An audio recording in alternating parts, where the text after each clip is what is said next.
Assalomu alaykum hammaga. Kecha Tashqi mehnat migratsiya agentligiga bordik. Hamda biza borganimizga 20 ga yaqin inson, ya'ni kemasozlik sohasi bilan imtihondan o'tganlar, ular ham borishgan ekan. Biz migratsiya agentligini xodimlari bilan suhbatlashdik va ularga bergan savollarimizda asosiy qismi hozirda 2025-yilni birinchi tanlovi jarayoni bo'lib o'tyapti. Lekin kemasozlik sohasidan imtihondan o'tgan fuqarolarni nimaga tanlamayapti deb so'ragandik.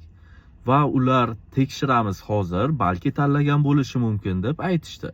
So'ngra ichkaridan yana bir kishi chiqdi, hammasini tekshirib ko'rishdi. Haqiqatdan ham 2025-yilni ichida haligacha kemasozlik sohasidan hech kimni tanlovga tanlamagan ekan. Uni o'zlari ham tasdiqlashdi. Va bizaga maslahat berishdi, o'zlarining fikrlarini ulashdi, ularni ancha gaplarini eshitdik. Xullas, bir narsani iltimos qilishdi va haqiqat bir tarafdan Koreyaga boradiganlar 9 vizasi bilan borgandan keyin 10 kun, 1 oyda ichiga atkaz olib chiqib ketadiganlar soni yildan yil ko'payib ketyapti. Shu narsani oldini olish kerak va mana shu sabab ham O'zbekiston fuqarolarini tanlov vaqti deyarli ko'pchilikni tanlamayapti deb aytishdi. Men 2022-yil adashmasam Koreyada shu videoni chiqargandim. Shunda negativ fikrlar ham ko'p bo'lgan. Sababiki hozirda atkaz olishni albatta zararli zavodga tushib qolgan bo'lsa, misol uchun sog'liqqa zarar, o'sha joyga ishlasa sog'lig'i bo'lmaydi. Atkaz olishini talabgori bo'lardim. Lekin o'rinsiz vaziyatda atkaz olganlar soni ko'p. Ya'ni ko'pchilikni tashkil qiladi. Masalan, yaqin o'rtog'i Seulda ishlaydi, o'zi esa Pusan tarafga.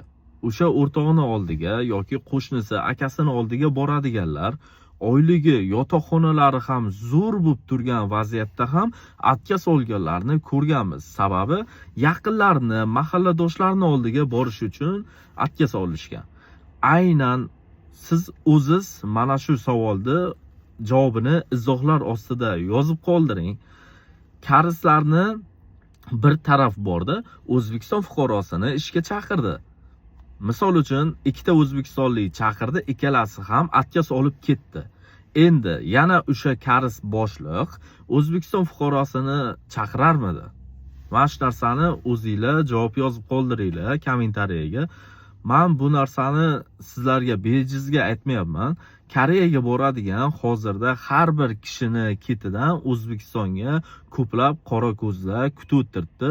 Siz Koreyaga borganingizdan keyin agarda o'rinsiz bo'ladigan bo'lsa, atkaz olmasligingizni iltimos qilgan bo'lardim va siz o'sha borgan zavodingizga, borgan korxonangizga yaxshi xulq bilan chiroyli ishlasangiz, albatta o'sha joyga O'zbekiston fuqarolarini ham yana ham talablar ko'payib, ko'pchilikni chaqirish boshlanadi degan umiddaman albatta.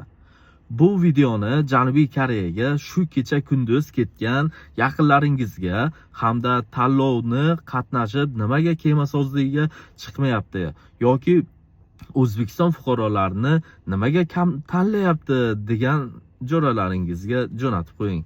Hammaga rahmat. Videoga like bosib, kommentariya qoldirish esdan chiqmasin. Sizlar bilan Obid Karimov bo'ldi. Ko'rishamiz.